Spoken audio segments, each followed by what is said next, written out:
तो सभी को बहुत बहुत बधाई कि हम एक estimated growth of real GDP 7.8% Q1 2025-26 में पहुंच गए हैं। तो इस पूरी जो जर्नी है इंडिया की, उसके लिए डेफिनेटली हमारी जो विजनरी लीडरशिप है, हमारे रिफॉर्म्स हैं और जो हमारे लोगों का अनस्टॉपेबल ड्राइव है, उसको मैं कॉन्ग्रेचुलेट और सेलिब्रेट करना चाहूँगा। उसी वजह से आज ये हम फास्टेस्ट ग्रोइंग मेजर इकोनॉमी है। एंड ग्रोथ ही नहीं, जितने भी सारे लोगों का कलेक्टिव जो इसके अंदर विजन है, एंडेवर है, उस वजह से ये आज इंडिया एक ग्लोबल प्रोग्रेस का एक इंजन बन चुका है। तो जहां तक सवाल है गेमिंग और मेटावर्स के लिए ये क्या मायने रखता है, तो इट क्लियरली मीन्स कि हायर डिजिटल अडॉप्शन होगा। लोग more and more digital content consume करेंगे।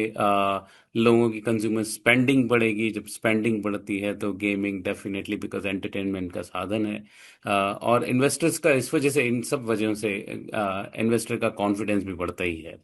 तो जैसे जैसे इकोनॉमी बढ़ती है तो ये जो गेमिंग और मेटावर्स हैं वो नीश नहीं रह जाते। वो definitely becomes part of the main stream, और मेन स्ट्रीम ग्रोथ के ड्राइवर बन जाते हैं। तो और ये दिख भी रहा है हमें हमारी इकोनॉमी में, जिस तरह से गेमिंग प्रोपोर्शनेटली बढ़ती चली जा रही है इंडिया में ओवरऑल। तो काफ़ी अच्छे सेंटिमेंट्स हैं ओवरऑल।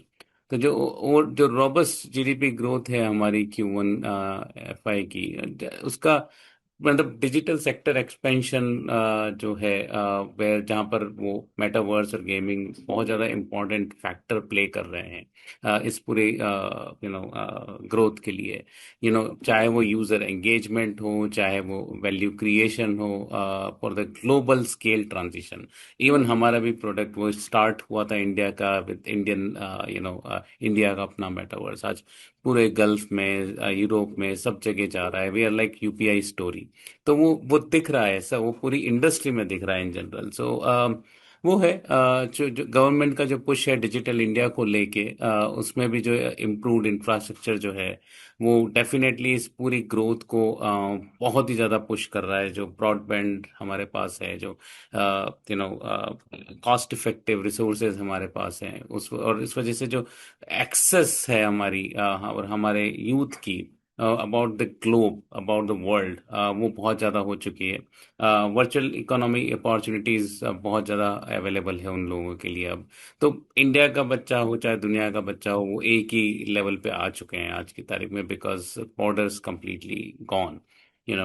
सो एंड जो मेटावर्स गेमिंग इंडस्ट्री है वो बहुत ही ज़्यादा कंट्रीब्यूट कर रही है इंडियन इकोनॉमी के अंदर, जैसे ग्रोथ के लिए, एम्प्लॉयमेंट के लिए, इनोवेशन के लिए। आप देख लीजिए एआई के अंदर इंडिया और इंडियंस जो नाम कमा रहे हैं, जो इंडिया से गए हैं बाहर जाके भी, वो सब जो कर रहे हैं। और इन सब के लिए साथ में एक और इंटरेस्टिंग चीज हुई है जो अभी वो है blanket ban on real money games जो हुआ है।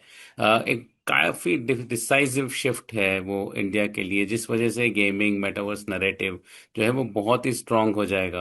और हो रहा है, क्योंकि ये ग्रे सेगमेंट था बहुत टाइम तक के लिए, इन्वेस्टर्स के लिए भी, आउटसाइडर्स के लिए भी, प्लेयर्स के लिए भी, पेरेंट्स के लिए भी, सबके लिए।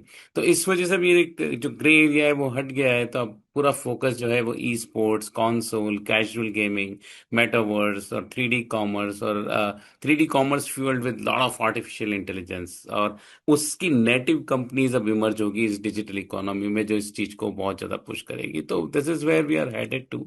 तो we are very happy with the growth factors and all. Thank you.